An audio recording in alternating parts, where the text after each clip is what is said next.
Paul, I've spoken to two of your players about this match so far, and I've asked for their emotions, their feelings ahead of this match. I think I've got to ask you as well. How are you feeling ahead of this football match? Very relaxed about it. It's a win-win. As a manager, it's about every game. It's the next game. Yeah. It's a cliche because it's true. It's the next game. We want to win the next game. But I don't feel this game is necessarily a season-defining result. I think it's an occasion. It's an opportunity just to play and enjoy it, not have the pressure of necessarily being expected to win in front of almost 30,000 people in your home stadium against European champions. What could possibly go wrong? As I'm saying it, I'm now getting nervous. let's just enjoy it and play. So, how do I feel about it? Excited, but I'm not overly worried about it. Is that the message you've conveyed to the players as well? Not yet. I don't want to go too early, because possibly, well, with respect, I don't necessarily feel able to predict the Liverpool team for Wednesday night. I don't feel that we can dig into our normal kind of preparations because actually, am I kidding myself anyway? So, really, it's going to come down to some very, very simple preparation discussions and details, and ask the players to really play beyond their normal game, but in a high quality, what's there to worry about type of attitude. So we're not going to over prepare in the details. I don't think we'd be wise to. Actually, I think we need just to enjoy it, go out and. It's one of those days where, as a manager, you say to your players, "Don't leave anything out there." Once the game finishes, make sure if you're selected, if you're played, have no regrets. Have no regrets that you were nervous, or that you were worried about making a mistake, or just going to run around. And we'll try and give them a few pointers, and enjoy it. 29,000 people, why not?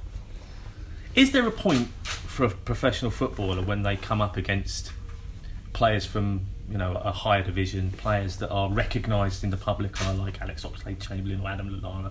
These are some of the names that people are talking about potentially playing. Picking the Southampton players there, aren't you?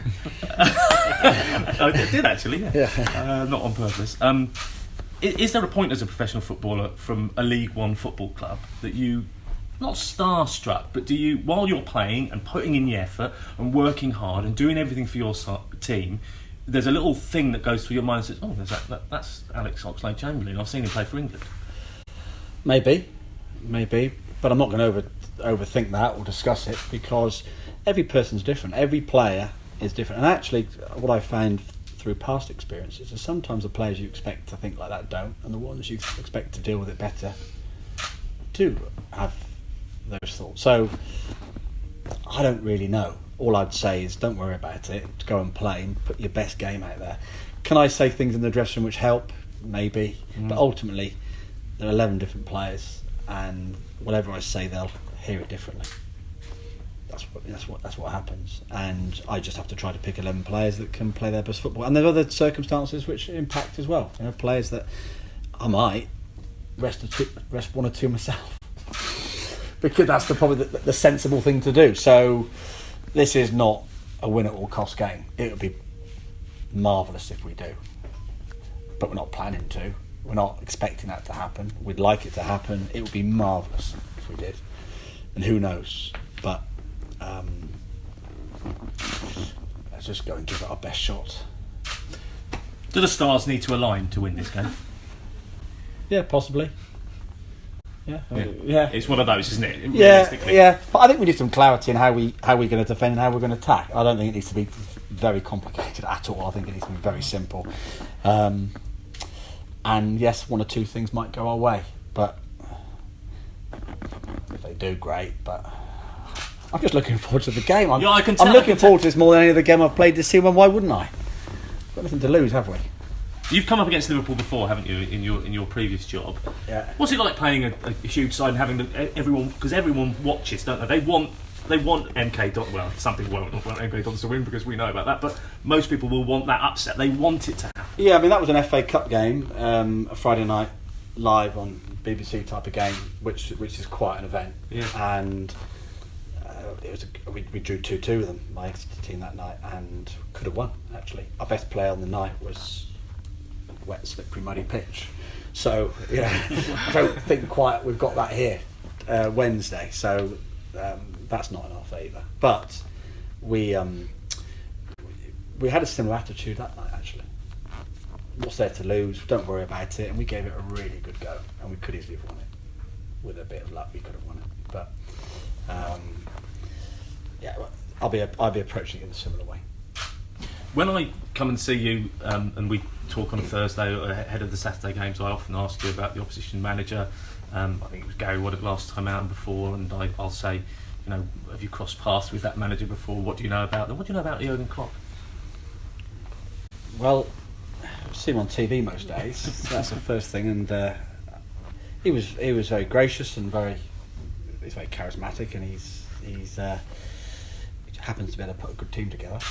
So I actually gave him a little present last time. I gave him a flat cap at the start of the game. The teams passed pendants over. I gave him a little present, a flat cap, as a sort of a gesture of welcome to Exeter. He didn't put it on. I don't know what he's done with it. I'd be amazed if he turned up on it this game. But I'd pay money to see him turn up in that flat cap. No, he might do. But no, it's great pitting your wits against. I'm sure he's viewing this game different to how I'm viewing it. He's got other pressures. I've got different types of pressures. This is a very different game for both of us. So it's just fantastic to be involved in the same game of football.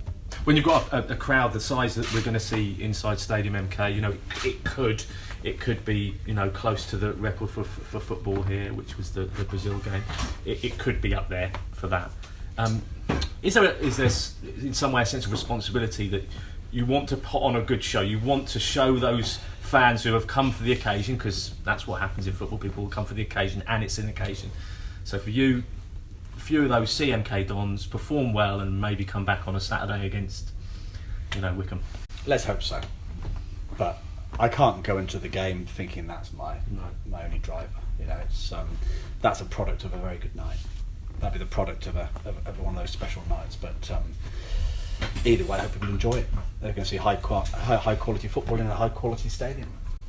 Hopefully we can contribute and participate to the max.